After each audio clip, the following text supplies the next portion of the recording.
Egypt.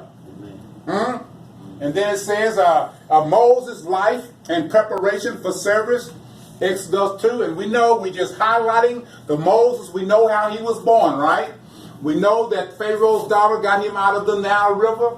We know that he spent his first 40 years in Egypt being trained. God already foreknew what he would use Moses for. Okay? So Moses spent the first 40 years of his life in Egypt, right? Am I right? Yes. Yeah, okay. Yes. Okay, then where did Moses spend? We know what happened. I mean, I'm not acting like you all don't have a foundation. You haven't been to church. You haven't read Exodus. You have not. I can't assume that, okay? Most of us know the story of Moses and know what took place, how he killed the Egyptians. Yeah, you've seen it on TV. You've seen it on a movie. You've read it in the Bible. We know exactly what took place in the life of Moses, that first 40 years that drove him into his next 40 years. Okay, his next 40 years, he had, remember now, he had to flee Egypt, didn't he? Yeah. And when he had to flee Egypt, where did God plant him? Come on. Midian, backside of the desert. With his uncle Laban. Come on, y'all don't know that. Y'all know that. He was his uncle? Laban. Really? Okay. So he... Remember, everything was ancestral back then.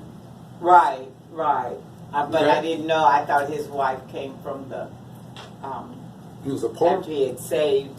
Well, he had saved the women because they were at the well and he was...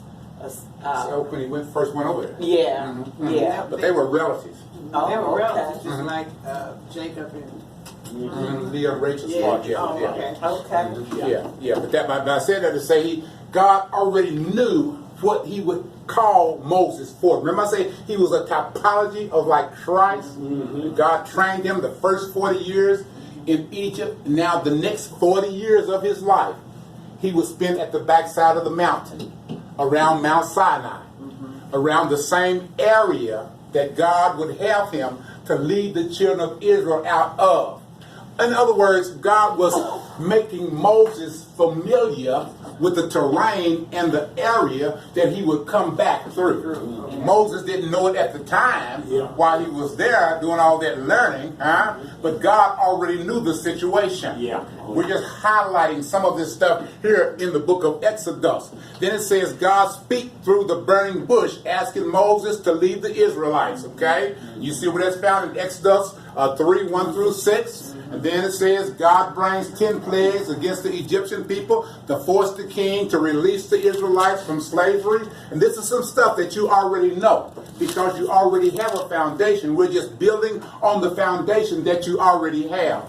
Okay? So we're not going into every detail of everything that took place in the book of Exodus in this particular class. Okay? The 10 plagues. And God sent 10 plagues over Egypt because of Pharaoh's hardness of heart, didn't he? Because of the disparity that he was causing on his children. Okay? You can't cause a lot of disparity on God's children and he don't pay any attention to it. Okay? He always knows what's going on in the life of his children. And any time that someone calls his children to be in despair, and we know right now we are living in a world where there is no fairness down here. Okay? So there are a lot of things that go on in the life of God's children because of unfairness that will put them in despair. Okay? And when you find yourself in despair, in a hopeless situation, in a perplexed situation, don't worry because God has already promised that I will surely come and deliver you. Okay? Now, I don't know how long sometime, Sister Elaine, that we have to stay in despair, but I know as long as I'm in despair, the Lord is in there with me, and he's not going to leave me there, but one day he's going to come and deliver me. Okay? Remember, it took 42 generations, for him to get us out of despair into delight, because we really was not in delight until Jesus Christ showed up on the scene. Amen. Before then, we were all in despair. Amen. We were in sin. And when you're in sin and don't have no way out, Man, it should put you in despair. You should be walking around with a burden on your shoulder. Oh man, I don't know what I'm gonna do. I'm gonna get out of this. I gotta find my way to church. I gotta find someone that can get me out of this situation. You would be walking around just like John Bunyan in Pilgrim's Progress, the book that he wrote that showed how much he was in despair. Until he found the Lord. He had to go find a Christian or an evangelist to point him the way. And after he pointed him the way, and he had to go through a whole lot of stuff, but he didn't stay there. And when we look at Egypt and Israel, God will surely fulfill. Remember now, remember Genesis 15 and 13, God had already told Abraham, know for a surety that your people, your descendants, will be captive in a foreign land for some 400 years. But at the end of the 400 years, I will surely come and get them out. God is just fulfilling the promise that he made to Abraham. It wasn't so much about Isaac, even though he made that same covenant with Isaac. It wasn't so much about Jacob, even though he made that same covenant with Jacob.